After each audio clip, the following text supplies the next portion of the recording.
Hey guys, Ryan here. In today's video, we're going to be covering one of the most important skills for people to learn in Warzone, and that's how to play angles. As I mentioned before in prior videos, you guys don't have to like, you don't have to subscribe. I just want to say thank you for watching this video, and let's get into it. So first things first, what I mean by playing angles is I mean you're cutting off the line of sight of your opponents, like you're seeing in the background clip, to make and isolate 1v1s so you can win the gunfights. So I'm going to show you exactly what I mean in this next clip, and I'm going to break it down in slow motion. The very first step is to gather intel on your opponents. Focus on how you can see one opponent in that middle doorway and one opponent on the far side of the hallway. I'm going to isolate this first guy, I'm going to isolate the second guy, and then I'm going to finish off the last guy. The main thing to focus on here is how I killed the first player and how I killed the second one. I'm going to jump out here and I'm going to cut off the line of sight of the third player, and it's going to make it a 1v1 between me and the second player. So using angles like that, I was able to 1v3 an entire squad without them really ever hitting a bullet on me. However, this clip is going to be a little different. So one of the key things to focus on is how I am using a vertical line of sight to block out the enemies. By laying down behind this concrete platform or barrier or whatever, it allows me to escape the vision of my enemies, and it's going to allow me the chance to re-peek and win a fight I have no business winning while that weak. Now, after I kill those guys, I'm going to still be plating, I'm playing up, I'm figuring it out, and watch this. I'm going to get into another fight here. I'm going to kill this first kid, and there's going to be a second person behind me. I'm half health, there's really no chance. Watch as I lay down, break the line of sight, and I am going to abuse the angles to come out on top here.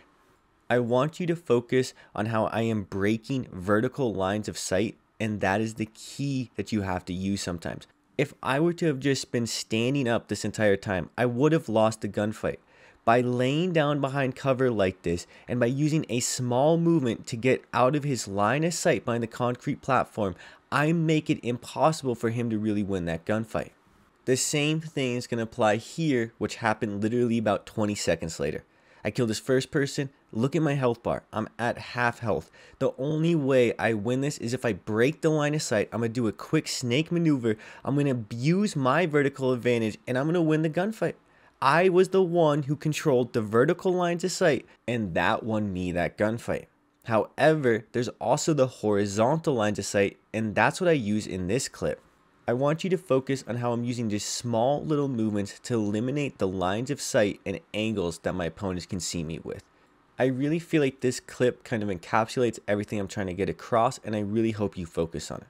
After I kill this first kid, really pay attention to how I'm going to deal with two people at once.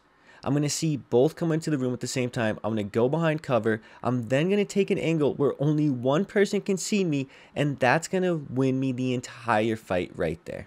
Look at how when both push in, I recognize this, I go behind cover, and I find the angles that he cannot see me at. That is one of the key things you have to remember here. In this clip, I want you to focus on how I reposition after killing the first kid and how I get to cover on the last two kids.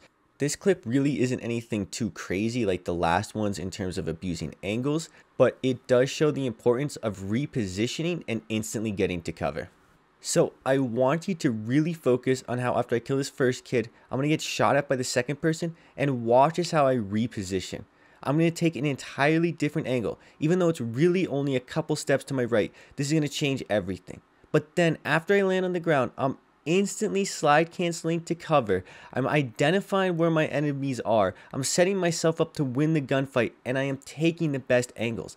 This time when you watch it, focus how I don't chase the second person I shoot. As I'm falling here, I'm going to shoot this person, and rather than chasing him underneath Nova, I am going to slide cancel behind the buy station, which is going to put me in a much better position.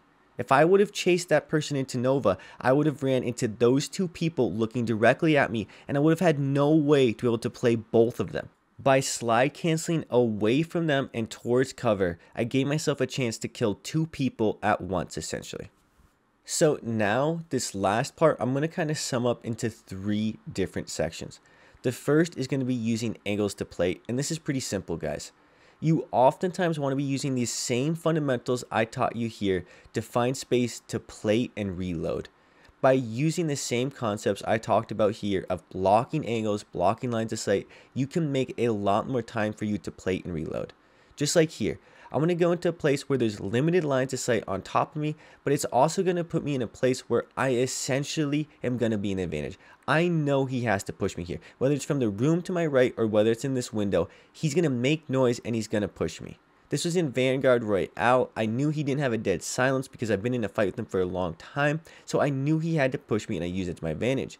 Here, watch as I kill this first kid and I immediately decide to just rotate when I don't see anyone close.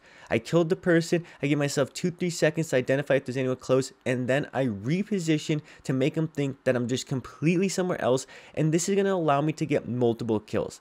This was in this solo duos game, and there was tons of more people around, and as you can see, his teammate is going to fall for it. His teammate is going to run into almost the exact same area that I was just at, and because I repositioned, look it, I'm going to get a free kill on this guy. I'm going to pop my stim, I'm going to push him, I'm going to abuse the line of sight, and I'm going to win this. But not only that in this fight, I'm going to go on to get a bunch more kills here. I hear a bunch of fighting kind of to my left, so I'm going to push it. But watch this how I focus cover. I'm going to get to that cover on the left, and then I'm going to mount up and make sure I stay behind cover. But notice how when I push this, I am prioritizing cover. I am always trying to find the best place and the safest place to go. But what do I do here that's so key, guys?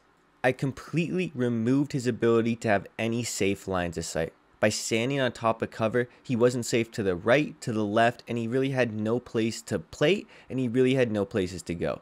Part of being a good player is knowing how to abuse lines of sight and knowing how to use them to stay safe. I put a lot of info in this video, guys, and I don't want you to feel too overwhelmed. I want you to break this video down into little bits of pieces and slowly apply it to your gameplay. And if you do that, you do choose to actually apply these things to your gameplay, I promise it's going to make a remarkable difference. This also applies to a macro sense in terms of rotations and how to push people in buildings, but that's for a whole nother video coming another day. And this video would have been like 10-15 minutes long if I would have been talking about that. I hope you guys have enjoyed this video. I really enjoy making these coaching videos, and I just really want to help people actually get better at Warzone. So I really appreciate anyone who actually watches these videos, and I really hope it helps you get better. You guys don't have to like, you don't have to subscribe. I just want to say thank you for watching this video. It's been Ryan. Peace.